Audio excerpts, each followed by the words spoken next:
It has been 3 months since my Got Nodes video where I had the Jiffy little greenhouse thing, the plastic with the perlite and all the nodes on top. That video on Facebook has 449,000 views and so many questions. I do open it sometimes, well, even more now because you all had me worried that they were all gonna rot. And I don't typically open it often, but I kept like peeking in there because I was nervous, because I don't usually have that many in there. And I really pushed the limit to how many I could put in there, and they were stacked on top of each other. Rot was a worry, but I did open it to take a look. There were little fuzzy wuzzies in there and I ignored it.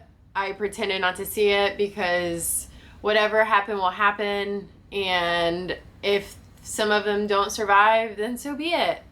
I don't need a million nodes, because if all of those grow, then that means I have a million plants.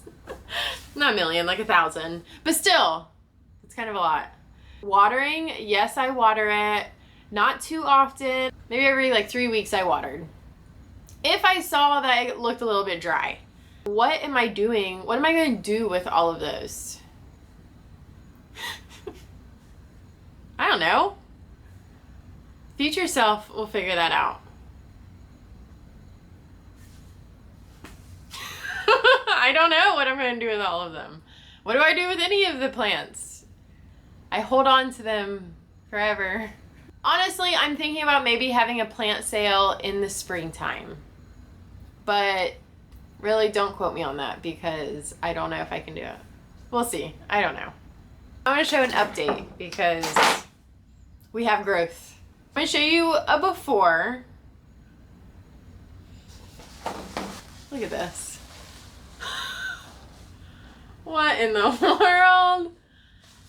And there's still a bunch that just have little growth points on them. This is wild. It was wild the last one. This one is even more wild and like really happy.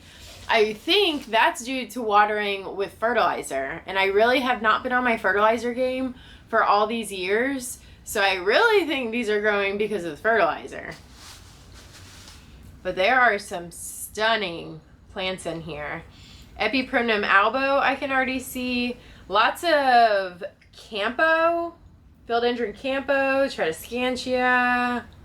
Ooh, White Knight or White Princess, I think that is. Neon, Lichen. Ooh, Pearls and Jade. I am really impressed. Wow. I'll do a bird's eye shot of this because very impressive. I know it's really frustrating when you see something on the internet and you're like, I've tried that, it didn't work. I cannot tell you how many times I have tried this and it didn't work. And then I kept trying and kept trying. And now I got it. I don't know really what I did in between. I think if you're having problems with rotting, perhaps you're cutting it in the wrong spot. Maybe you're cutting too close to the node, a little extra stem so that you're not cutting too close to the node. The nodes should not be in water.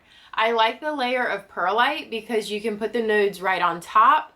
The perlite is moist. There should be a layer of water beneath the surface of the perlite, and then the nodes go on top. And then you put the dome on top. You put a lid that's clear over top, a light right over it. You have to have light.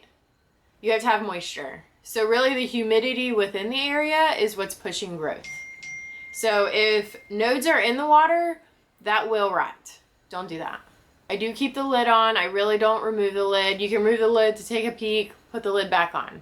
Right now, some of the leaves are pushing the lid up. So the lid is still on top, but the leaves are just kind of making it go up a little bit. And then that's just a little airflow in there. That's okay too. But now I know I need to water more than if the lid was securely on, because now it's going to be drying out more with a little bit more airflow. If the lid is on and you're not opening it, you don't need to add any water. That water is staying in there It's coming up on the top and then falling down, kind of like rain, like the circle of rain. When you cut plants, try to make sure that they are hydrated before you cut them. If you're already cutting a very dehydrated or sick plant and wanting to prop with just a node, there's probably a higher risk of that node not surviving because it was already at a deficiency when you cut it. So try to make sure your plants are watered fully before cutting the nodes off. I hope that was helpful. I hope that everything you propagate is successful from here on out. Thank you all so much for being here. I'll see you soon.